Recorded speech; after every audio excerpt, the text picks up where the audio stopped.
Assalomu alaykum, hurmatli televizor ko'ruvchilar. Biz bu vaqtda yana Xitoyniki Tojikistonda elib olgan birlashim bu harbiy manevr shundaqla Xitoy muavin bosh ministri Wang Yang'ninki Turkiyaga elib olgan ziyorati haqida Ankara Hacettepe Üniversitesi Tarix Fakültesi o'qituvchisi shundaqla strategiya mutaxassisi doktor Erkin Akram bilan suhbat elib boramiz. O'zi hozir Ankarada telefonimizda. Assalomu alaykum. Aleykümselam. Doktor aldı bilan ziyoratimizni qabul qilganligingiz uchun ko'p rahmat aytamiz. Men ko'p rahmat aytaman. Doktor, suhbatimizni birinchi shu Xitoyniki Tojikistonda elib borgan bu birlashma manevridan boshlasak, 10 mingdan ko'proq jami askar, 10 mingdek askar qo'shilib keng ko'lamli bir manevr elib borgan bo'ldi. Buning kimda elib berishki maqsadninki axborotlarda Tojikistonninki Afganistanning sharq shimolidagi Tojikiston bilan bevosita chegaralanadigan Badaxshan, Qunduz viloyatlaridagi vaziyatning jiddiychiligi sababli elib borganligi bildirilmoqda hamda. Shundaqla Xitoyning buningda oldi bilan Tojikistonning qanday manfaat va Xitoyning qanday manfaat va mushadan boshlab kirgan bo'lsak. Ortaq manfaat shu Afganistandan keladigan xavfsizlik ahvoli. Bu yaqinqi bir masala emas. Keyingi mush 2 yildan beri Xitoy shu rayondagi, masalan, Pokiston, Afg'oniston, Tojikiston bilan terror bilan kurash qilish uchun shundaq mutafiya chetda hamkorlik qilishni ta'kidlayotdi. Mush yilninki 1-oyda bu chetdan bularninki arasında bir kelishim imzo qilingan. O kelishimninki sababinden hazır Xitoy ve Tojikiston arasında bunda bir askeri manevra, yani ermiyecetdeki hemkarlıkını elip bir vardı. Xitoy Tojikiston bilan birinchi qitim emas. Bu 2006'da mı Tojikiston bilan bunda bir askeri manevra elip bağlandı. Xitoy bo'lsa, misalga birinchi qitim chet elda bir devlet bilan askeri manevra ilip bağını bu 2002'de Kırgızistan bile. Yani bunda da kelgen çağda Xitoy şu Orta Asya'daki nurgun devletler bile ne çıkıttım bunda askeri manevra ilip kilowatt. Ama bu yakınki şu 1-2 yıldan beri Afganistan'dan kildiğen bir xatarlikning aldını eliş için hem Rusya hem de Xitoy bu Tojikiston bilan şu terörge karşı hemkarlıklarını ve müştak askeri manevralarını manevralarını kılıp atıdı. Onundan başka misalga axborot chetdan hemkarlık kılış babiyeti. Bundak degende yalğızla Afganistan'da mevcut bo'lgan xatarlik, yani Taliban ya da El-Qaida mi? Misalga o'ttir shartdagi ba'zi kuchlar eğer de Orta Asya'ya qaytib qalsa, buna şu Kırgızistan hükümeti olsun, Tojikiston hükümeti olsun bunu davadıdır. Aşağı ketkenler, mesela Kırgız, Kazak, Tacik veya Afganistanlıklar, yani qaytib keldigan bo'lsa, Orta Asya'da texim xatarlik bir ahvol yaratıdı deb deyilyapti. Xitoyning mutaxassislari bu gapni davadıdır. Eğer de şu Irak, Suriyadan qaytib keldigan Uyg'urlar, yanıla Şarq Türkistan'da eğer de bir terör faaliyetlerini ilip basa, bunun karta bir tedbir iliş lazım diyen gapnimi davadıdır. Ve bu rayondaki devletlerle şu axborot chetdan hemkarlık kılışını ta'kidlavadıdır. Şununla budaki Xitoy bilan şu Tojikiston arasındaki hemkarlık bulup mu bu Badaxshan rayonu şundaqla Şarq Türkiston yıkım, çigirağa yıkım bo'lgan bu Erkeştam degan yerler tarihten beri shunday chigirani atlab kirib chiqalaydigan bir rayonlar bular. Hem burunma şu ticaretninki muhim bir ülkeş bir yer o. Bu yerde kılışınınki bir strateji chetdan bir ehmiyeti vardı. Hoş. Şimdi şu Türkiye'nin bu Türkiye'ye ziyaret kelgan Xitoy muavin baş ministri Wang Yang'ning Türkiye ziyareti başta bugün etgende ko'rishgan bo'ldi Binali Yıldırım bilan. görüşkende Wang Xitayning ichida Turkiyaga qarshi har qanday harakatga yo'l qo'ymaydiganligi haqida so'zlab bosh ministr 15-iyul bu harbiy isyonda Turkiyani qo'llaganligini Xitoyniki buni rahmat etib degandek nimalar qilindi. Mushu Binali Yıldırım bilan ko'rishni ayrim to'xtatsak, uni keyin Mehmet Şimşek bilan tushdan keyin ko'rishib, atiganda Binali Yıldırım bilan Xitoyning ichida Turkiyaga qarshi hech qanday nimaga yo'l qo'ymaymiz degan bo'lsa, Mehmet Şimşek bilan ko'rishgan vaqtida Turkiyaning ichida Xitoyga qarshi har qanday faoliyatga va'da yo'l qo'ymaydiganligini alayda ta'kidlab axborot e'lon qilishig'ida Mehmet Şimşek buni debdi. Bu ikisini ayırmayalım to'xtalsak oldi bilan Binali Yıldırım bilan ko'rishishni.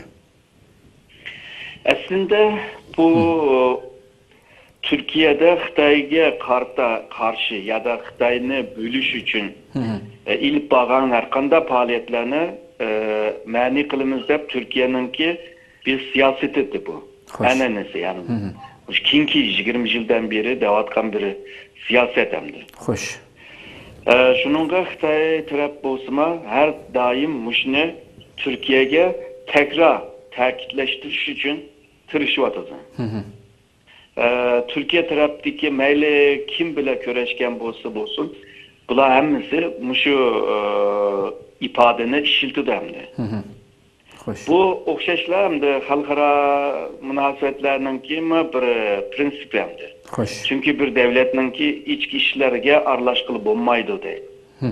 Qanday vaqtida aralashqilib bo'ladi deganda, shu devletning ichida bir qaylamqanchilik chiqsa ve bu qaylamqanchilikda o devletning xalqininki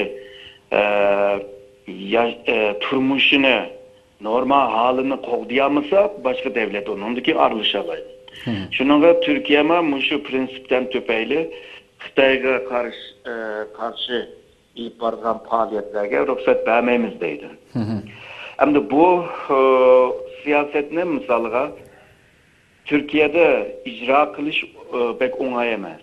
Çünkü bazı teşkilatlar, mayli vakıf bo'lsin, mayli teşkilatlar, dernekler bo'lsin, bular Türkiye'ninki qonunlarga qarab qurilgan teşkilat bo'lg'achqa ve bu qonunda bularga bergan ruxsat bilan veya asas qonunninki bergan ruxsat bilan faoliyatni ilib borgan taqdirda bununla hamda Türkiye hükümeti bununla müdahale kılamaydı, yani aralışamaydı. Hoş.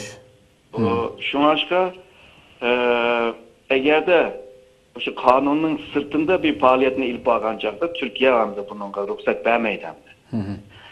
Xitayman muşunu istevadıdır. Yani Türkiye eğer de bizninki muşu Xitay ile münasebetlerini yaxşı ilip bardığan bolsa muşu bergen sözü de turuş lazım demekçi Xitay.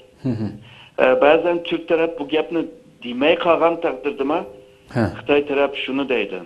Sizlar burundan tatiblar mushu Xitoyga qarshi faoliyatlarni qilmaymiz deyapsizlar. Buni nihoyatda yuksak taqdir bilan buni maqtaymiz deb bunda gapni deb turib tegizdilar. Uni zo'rlab tegizdilar. Shunga bu gapninki siyosiy jihatda Xitoy uchun mo'yin bo'lgan bilan Türkiye'de bunu icra qilishninki o'ng'ay emasligini bilish lozim hamda. Xo'sh. İkinci sualdan başlap cevap verildi. Yani Mehmet Şimşek'ninki bergen va'dasi bu qatim nurg'un iqtisodiy jihatdan nurg'un imzolar etilibdi. Ammo shuni mushu Abdülkadir Uyg'urlar Cemaat Erbabi Abdülkadir Yapcan'ninki meselesi mi albatta bugünkü dek meselelerde tilga ilingan bo'lishi mumkin, axboroti e'lon qilinmagan bilan buningga Abdülkadir Yapcan meselesiga cho'ng ta'siri bo'lishi ta'sir bo'lamdi bundan keyingi masalalarda. Chunki nurg'un hamda iqtisodiy o'ttirishdagi shu kelishimlar hammasi Xitoy cho'qim buni texmi ciddi talab qilgan bo'lishi aniqdan bundaq yig'iladi. Hamda Xitoy tarafi shuni ochiq demaydi hamda. Men sizlarga mablag' solaman. Sizlarning temir yo'llarninki poyezdning tezligini tezlashtirish chetda men məbləğ salma, sizlərə əsas quruluşlar məbləğ salma. Sizlərə kerakli bo'lgan məbləğlarni berman. Amma sizlər Şərq Türkistanның işini bizga hal qilib beringlar deb bunda uçuq demaydi, amma agarda ikki davlatning orasida munosabatlar yaxshi bo'lmay qolsa, xavfsizlik jihatdan agarda hamkorligimiz yaxshi bo'lmay qolsa, bunda bir xavf ostida biz sizlarga qanday mablag' solamiz deb bunda diplomatiya bir gaplar deydi endi. Buni har qanday odam tushuna oladi. Xo'sh. Shuningga yana Xitoyning maqsadi Sharq Turkistonchilarning, ya'ni Xitoyning Dongtu degini, hal qilib bersanglar, bularni joylab bersanglar, biz talab qilgan odamlarni bizga bir qaytarib bersanglar, shuningga bizning aramızdagi shu iqtisodiy munosabat texmi yaxshi bo'ladi deganni ta'kidlaydi. Va buni matbuotlarda ko'rsatmaydi, ama shu devletlarninki başlıkların arasındaki görüşte bu gaplarni deydi endi. Xo'sh. Bence bu da Vanyan kelgan kilişi yalnızca iqtisod emas. Çünkü budaki asas maksat ikki devletninki hükümetler arası hamkorlik qilishninki bir yig'ini uchunki. Bu yerdagi asas tema shu iqtisod va tijorat.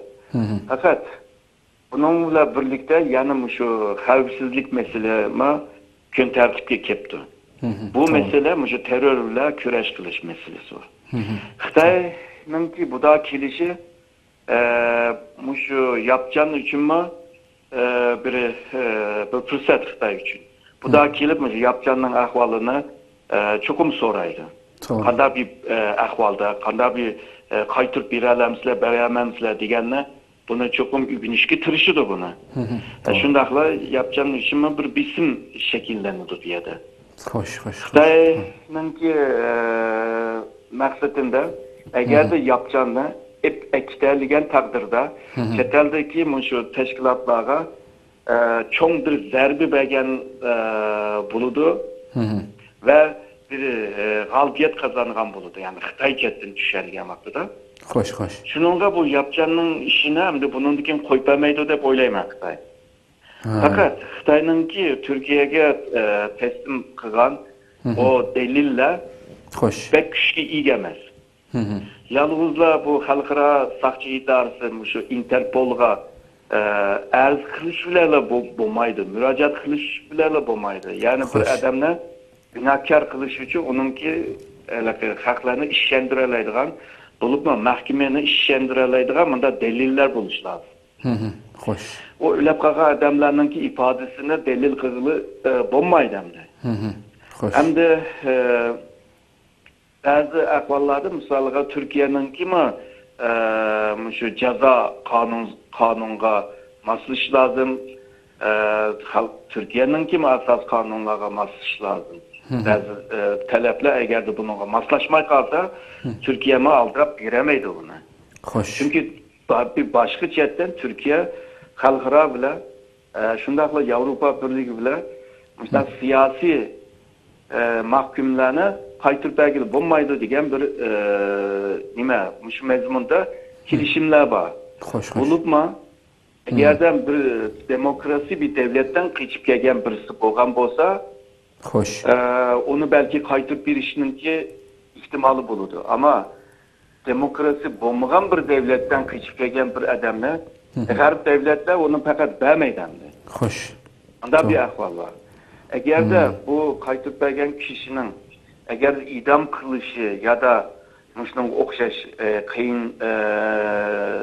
qiyin qistab ostiga oladigan ahvol bo'lib qolsa, texim qaytirib bermaydi.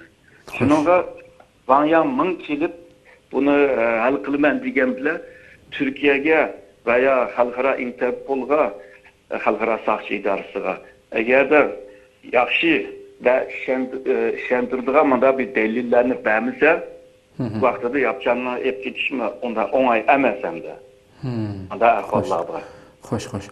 Hem de fevkalade misalga Türkiye pek kıyınçılık bir ahvalga düşüp kaldı. Xitoy hem de şu iktisadi menfaat bilen Türkiye'ye şu yapacağını qaytırıp versen şu menfaat vermen depmişler fevkalade bir ahval bulmasa hem de yapacağının işi onda onay emesem. Xo'sh, xo'sh. Andan keyin yana shu Mehmet Şimşekning shu Turkiyaning Xitoyga qarshi hech qanday faoliyatga ruxsat qilmaydiganligi va'da berganligini alohida ta'kidlab turib debdi. Xitoyga nisbatan Turkiyadagi har qanday mayli jamiyatlar bo'lsin, tashkilotlar bo'lsin, ularning qilayotgan faoliyatlarning hammasi Xitoyga qarshi faoliyat hamda. Buni hamda Xitoyga qarshi faoliyatga hech qanday faoliyatga ruxsat qilmaymiz degani Turkiyaniki qanday faoliyatlarni ko'rsatamsiz? Misalga demokrasi ve kişilik hukuk cetteki bir faaliyet bo'lgan bo'lsa, bunu to'siyamaydi. Çünkü asas kanunda bunun ruhsat berdi. Hoş. Çünkü kişilik hukuk ve demokrasi bu universal bir ahval. Yani bütün devlet, bütün insanga işleydiğin bir hukum bu. Hoş. Şunun Türkiye'de misalga Xitoydagi Türkistan'daki Uygurlarga insan hakları, kişilik hukuklarını mında defsendi kıldı. Xitoydagi demokrasi bo'lmag'achqa mında besim vardı. Eğer de bunda bir faaliyetlerini kılgan bolsa, Xitoy bunu hem de bizge karşı gelip beriyotgan faaliyet deydi ama Türkiye'de bunda görünmeydi hem de. Hoş, hoş. Eğer de misala Xitoyni bölüdigan misalga Xitoy taraftan deyilgende. Xitoyni bölüdigan bir faaliyet bolsa, zo'ravonlik, shiddat faaliyetler bolsa, Türkiye onun aldığını ilişki tırışıdı. Çünkü bu bütün dünyada bu mu bir ruhsat verilmeyen bir faaliyetler bular. Hoş. Şununla hiçbir mındak faaliyetini kırgızmayınız diyen gap, bence aşı şiddet bile münasebetlik faaliyetini kırgızmayınız diyen gap. Eğer de siyasi, kişilik hukuk, demokrasi, erkinlik, şundak bir garp devletlerinin ki hem Türkiye'nin ki kıymetlerine hürmet kıttırıp, Xitoydagi bunda ahvallarni tanqid qilgan taqdirda Türkiye bununla bir tedbir almaydı deb o'ylayman. Yani Mesut Yılmaz hükümeti mezgildeki bunda hech qanday bayroqni chiqarmaydigan shaklda yig'inlarga qatnashtirmaydigan masalan davlat odamlarini bu shaklda bo'lishi yiroq deysiz yani. Bu ahval hamda agar bu bayroq bir Şarkı Türkistan'ın müstakilliği bile münasebetli bir bayrak olsa hem de Türkiye bunun tosayalaydı. Çünkü bu Xitoyning davatkan bölünüp çıkışış ya da bölgünçülük faaliyetke düşüdü bu. Eğer bu bayrak bir müstakil devletin bayrağı emas, bir milli bayrak olsa o vaxtda Türkiye'nin kanunları kargan çağda yine bununla bir isim işletkil bulmaydı yani işletemeydi. Şununla bu bayrağının ki mahiyetinin ki nimliğini ve şu mahiyetini kim düşendirdiğen yani düşendirişinin özü mü bir hukuk hem de. Şununla kanday düşendirişke bağlı. Bayrak Şarkı Türkistan'ın müstakilliğinin simvolu da hem de bayrak hem de. Bir milletin bayrağı da düşendirilmezse mi bu neyse? Müstakil bir devletin bayrağı da kötülüyordu değil mi? Bu bayrak milli müstakillik bayrağı, İhlal bayrağı diyen vaxtıda hem de Xitoy vaxtıda diyeleydi. Bizimki toprak bütünlüğünü bölüşücü manda kılvadıdı diyen vaxtıda Türkiye mi müştak kargan bolsa o vaxtıda bayrakka müdahale kılalaydı. Yok bu bir milli bayrak bu. Diyen vaxtıda Türkiye hem de bunun kartan müdahale kılamaydı. Çünkü Türkiye'de mi hıl cemiyetinin ki hıl halk gruplarının kimi bayrağı var. Tabii. Milli bayrak. O devlet müstakil bayrak emas hem de. Hem devletlerde mi şunda hem de. Hoş. Ama şu Binali Yıldırım bilen görüşken vaxtideki mesela Xitoyning Türkiye'ye karşı Xitoyning ichida faoliyatga ruxsat qilmaymiz. Fethullah Gülenç teşkilatları qattiq zarb beramiz o bu deb shuna degan bu narsa qilishi Xitoyning ichida Fethullah Gülenning ashundoq kuchlari bormi Turkiya talab qilayotgan ba'zi xabarlarda masalan Fethullah Gülenga oid nurg'un maktablarga yo'qligi aniq hamda u yerda osh qilib qo'ymabdi ekan burunmi nurg'un shirkatlar ba'zi odamlarningki masalan imom deyilayotgan Fethullah Gülenchilarningki Xitoyga qochib ketganligi masalasi tilg'angan xabarlar borki bu haqda ma'lumotingizni Sonra bazı şu ticaret faaliyetleri bile Xitoyga bağlan Fethullahçılar var. Onundan keyin kış bağlama var. Hem de Xitay bunu Türkiye'ye kanda kaytıp birdi. Onunla biraz gumanım var. Sebep Türkiye'me neçə ildən beri muşu PKK'nı terörist teşkilatı dep ilan kıldığı heli yıl oldu. Hazırgıca Xitay PKK'nı terör teşkilatı demeydi. Hem de Fethullahçı teşkilatını terör teşkilatı demdi, dememdi. Hazırgıca Xitay'da onda bir yapma yok. Şunun hem de bu Fethullahçılarını bizge kaytırıp degan vaqtida Xitay qanchalik bununla yardım qila olaydi Türkiye'ye bu bunda bir qaytırıp biriş jetde qanchalik bir iş qıpralaydı ben onunla biraz gumanım var. Hoş. Belki Xitay tekimanda değişmiyor mümkün. Ma Fethullahçılarını biz bireyli ama Silama aşı çigrada tutulgan.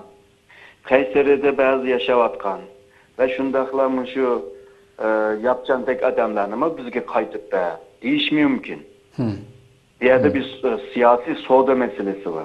Hoş. Yani bunda bopkagan vakti de kandak oludu teki aldığımızdaki günlerde körümüz hem de bunu. Düşendim. Siz mühim bir gapni qildingiz, şu yillardan buyon hozirgacha PKK'ni terrorlik tashkilot deb e'tirof qilmadi Xitoy deb. Nurg'un faoliyatlarda ko'rishadi bo'ldi. Xitoy har faoliyatida Sharq Turkiston masalasini kun tartibga keltirib, buni shunda danglar u bu deb degandek Turkiya nima uchun axborotlarda bo'lsin Xitoydan PKK'ninki terrorlik tashkilot ekanligini tuninglar deb degan bir xabarni Türk axborotlarida ko'rmaymiz. Nima uchun buni Turkiya talab qilmaydi Xitoydan? Aslında talepler var. Bu öyle akbaratki vermeyen uyuşturun yığınlarda bunlar değildi. Ama Xitay hazırlıkça biz tekşiratımız, biz dil nimkılımız da şu gapni uzatıp kılvadıdı. Şununla Türkiye hem de bu Xitay'ını çakarak digizeyli de şu Şark Türkistan İslam Hareketi diyen bir teşkilatını terör teşkilatı da ilan kılan. Bu Birleşken Devletler'in ki tızımlıqdı mı bana? Hoş. Diyen takdirde mi hazırgıca Xitay'daki PKK'nın terör teşkilatı da bakmadıdır. Hoş. Hem de kaçandaydı onu mu bilmeyiniz. Hem de o öyle devletlerinin ki menfaatler da karşılıklık. Yani sen bersen ben birme, sen bersen ben birme. Ben bersem sen birisi diyendek mi da bir münasebet. Çünkü menfaat münasebetler devletlerin ki arasındaki münasebet. Şunun hem de Türkiye bunda kırgan iken Xitay mı? Bunun Türkiye'nin ki bu niyeti karda Xitay mı bir hareketke ütüş lazım. Hem Türkiye mi onu kütüvadı da. Hem de Türkiye'deki bir devlet nurgun depketti.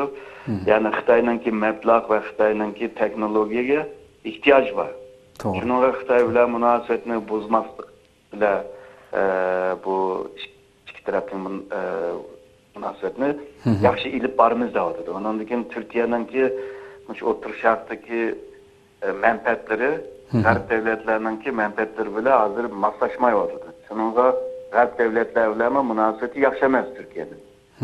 Bunda bir peyte hem de Xitay'daki, Rusya'daki, Hindistan'daki devletlerle münasebetini yakın kılış hazır Xitay'ın ki bir mecburiyeti. Bunda bir peyte hem de Türkiye özünün ki asas menfaatini sitip durup ya da birip durup Xitay'dan menfaat alımen dep onda aldırıp ketmeydi dep oylayım. Hoş. Köpnüge bir rahmet diyen bu meseleni yaxşı içpədiniz. En ahırda bir sorularla ahırlaştırsam şu Çinçuango kelgendekin şu atalmış koşmak tuqqan buluş milletler arasındaki bu siyasetni yürgizgenden keyin ta merkezden yığını açılıp andaki vatanimizga bu yığınlar açılmış bütün Xitoy kadrlar Uyg'urlar bilan Uyghur kadrlar Xitoylar bilan çoxum qo'shmoq tuqqan bo'lsam bu bir siyosatda. Hem de bütün bilgen vatanning bütün torbatlar bo'lsin axborotlarning hammasida zaten şu bütün xabarlar mushaqda şu Xitoylarning Uyg'urlar bilan urug' tuqqan bo'lib ketganligini tuqqanim bo'ldi, akam bo'ldi, acham bo'ldi, akam yo'qlab ketdi, acham yo'qlab ketdi deb shundaq insonni yirgandiradigan shakldagi videolar nurg'un ko'plab chiqyapti. Bundaq bir siyaset, bundaq bir yani tamamen ne millet cihetten olsun, din cihetten olsun, medeniyet cihetten olsun, hiçbirisi kılçılık 1000 yıl bir kazandı korusu birleşmeydiğin bir iki milletini bu şekilde hem bulup mu dini cihetten birbiriga bütünlay zid bo'lgan bu ikki millatni mana shunday urug' tuqqan bo'lasan, bu mecbur deb mushu siyosatni yurgizishi dunyo tarixida bundaq bir qoidasizlik, tetiqsizlik yuz berganmi? Xitoy bundan maqsad albatta maqsadi shu tamoman assimilyatsiya qilib yo'q qilish ekanligi aniq. Nega bormoqchi bu siyosatda qachongacha puttirab tura oladi? Siz buni qanday qaraysiz? Xalqaradan buningga bu siyosatiga, masalan Xitoyning bu siyosatiga qanday bir inkaslar bo'layotdi bu shaxtga nima deb aytasiz? Bu bir yumor.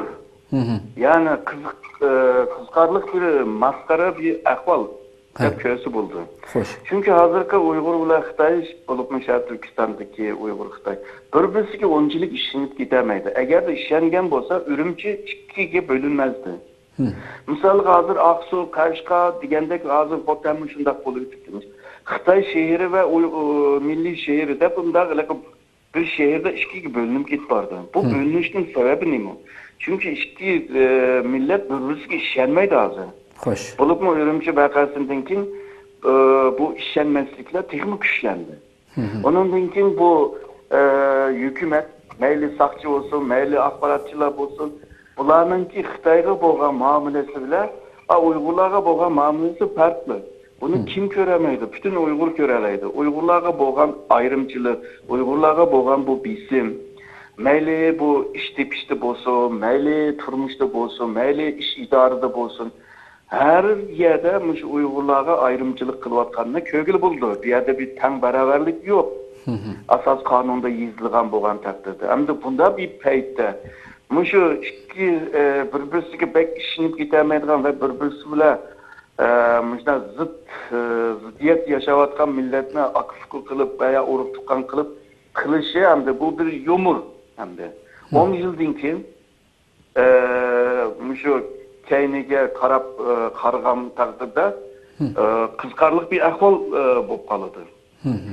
Buni agarda Xitoy bu siyosatni 1970'larda qilgan bo'lsa, balki bir natija aql bo'ldi deb o'ylayman. Chunki o'z vaqtida ham shu Sayfiddinning boshqarayotgan vaqtlarda Xitoy va milliy munosabatlarni yaqinlashtirish uchun, ya'ni milliy ittifoqni kuchlantirish uchun hele bir netice ağandı. Mesela bir binada, Ürümçi'de bir binada Kazak, Uygur ve Xitay oturalaydı. Bula inak ötetti. Kurban bayramı olsa Xitaylar kelip yitlap gidetti.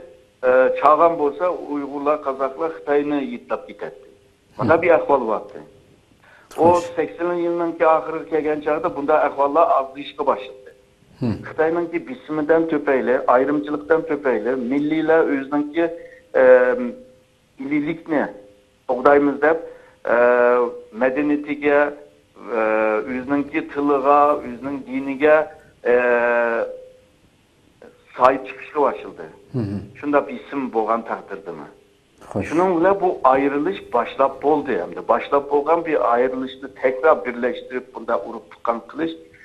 Okşaşlar Wang Mao'nun ki oturup koygan milliler Xitay'dan ayrılamaydı, Xitay milliden ayrılamadı degandek ajna gaplar. Bu gaplar şu ilmi cetten digen maksada nayta bir komedi, bir çak gaplar dekler. Çünkü onun bir ilmiyeti yok. İlmiyet degenin ilmi tədqiqatının ki neticesi bile oturup çıkargan bir ahval. Şunun bu siyasinin bir mecburiyeti. Bu koğunlu zorlap bisip çıkırgan bolsan o koğun tatlık çıkmaydı. O koğun degen sipiden özü mü da çıksa koğun tatlık olurdu. Şunun okşayış hazır mecburi zorlap durup bunda kızanın ki bir siyasetinin ki bir neticesi çıkmaydı da böyleyim.